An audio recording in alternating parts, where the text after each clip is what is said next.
Hello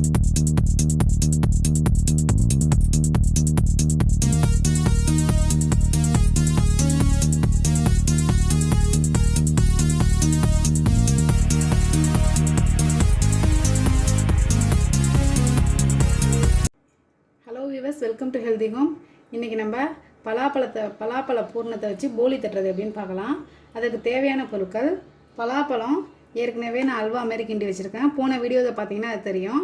100 gram கடலைப்பருப்பை தண்ணியில் 1 மணி நேரத்துக்கு முன்னாடியே ஊற வச்சுருக்கேன். ஒரு சின்ன முடி தேங்காய். வாங்க இப்போ எப்படி செய்யுதுன்னு பார்க்கலாம். இப்போ ஊற வச்ச கடலைப்பருப்பை அடுப்பில் வச்சுருக்கேன். இந்த கடலைப்பருப்பு ஊறி இருக்கனால ஒரு கொதியிலே வெந்துடும். ரொம்ப மையாக வேகக்கூடாது, கிள்ளுற அளவுக்கு தான் இருக்கணும் பதம். பாருங்கள், கடலைப்பருப்பு ஒரு கொதி வந்து ரொம்ப வேகக்கூடாது, லைட்டாக இப்போ வெந்துட்டு இப்போ அடுப்பு ஆஃப் பண்ணிவிட்டு இதை நல்லா வடிகட்டி தண்ணி இல்லாமல் எடுத்து வச்சுக்கலாம். இப்போ போலி தட்டை மாவு பிசைய தேவையான பொருட்கள்: 1/4 கிலோ மைதா மாவு, உங்களுக்கு கோதுமை மாவு வேணால் கூட எடுத்துக்கலாம். உப்பு தேவையான அளவு, 2 ஸ்பூன் எண்ணெய், தண்ணி நம்ம தேவையான அளவு எடுத்துக்கோங்க. இதில் வந்து நான் மஞ்சள் பொடி 1 ஸ்பூன், சின்ன ஸ்பூனால் 1 ஸ்பூன் மஞ்சள் பொடி கலந்துக்கோங்க. இப்போ கொஞ்சம் கொஞ்சமாக தண்ணி விட்டு மாவை பிசையலாம்.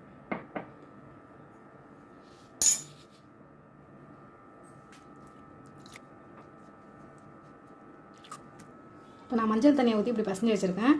இதில் லாஸ்ட்டாக தான் நீங்கள் எண்ணெய் சேர்த்துக்கணும். அப்போ தான் நல்லா மாவு உங்களுக்கு இஞ்சி கொடுக்கும்.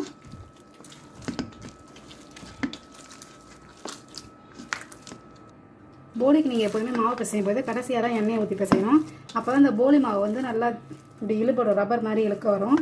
முன்னாடியே எண்ணெய் ஊற்றி பிசைனீங்கன்னா அந்த பிசுப்பு தன்மை கொஞ்சம் கம்மியாக இருக்கும்.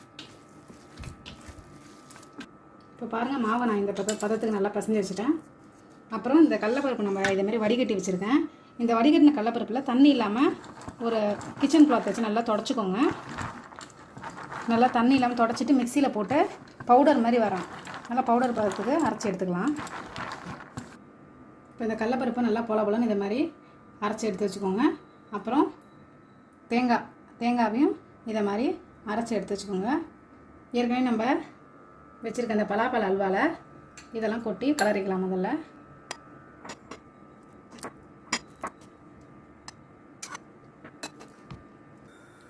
தேங்காய், பலாப்பழ அல்வா, கடலைப்பருப்பு அரைச்சது, இது மூணுத்தையும் இப்படி பண்ணோன்னே மிக்ஸ் பண்ணோன்னே இதை மாதிரி வந்துட்டு இதை நம்ம அடுப்பில் போட்டு இதில் 1 ஸ்பூன் நெய் ஊற்றி நல்லா திக்காக கலரிக்கோங்க.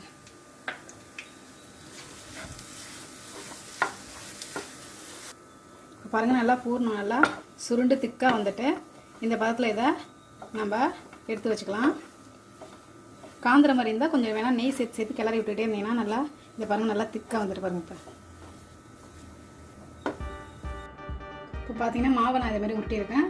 இந்த மாவு எத்தனை உருண்டை உருட்டுறீங்களோ அதுக்கு ஈக்குவலண்ட்டாக பூர்ணத்தையும் அத்தனை உருண்டையாக பிரித்து உருட்டிக்கோங்க. இப்போ இந்த பூர்ணத்தை தோலில் ஸ்டஃப் பண்ணிக்கலாம்.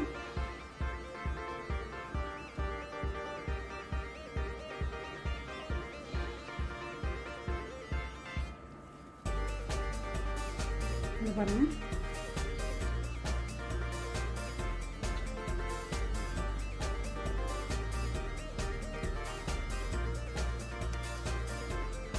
இப்போ ஸ்டஃப் பண்ணுற மாவை தட்டுறதுக்கு ஒரு இதுமாதிரி கவர் எடுத்துக்கோங்க.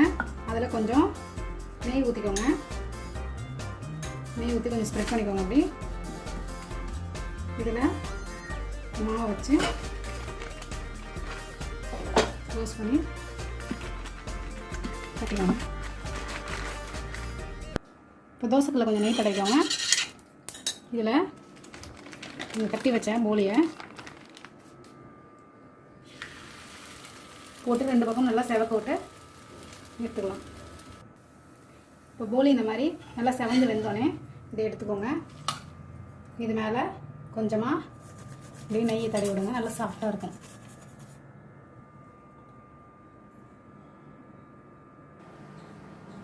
இப்போ பலாப்பழ போலி ரெடி ஆகிட்டு பூர்ணத்தை நல்லா திக்காக டைட்டாக கிண்டிக்கிட்டிங்கன்னா இந்த போலியில் பூர்ணம் வெளியில் வராது, நல்லாயிருக்கும்.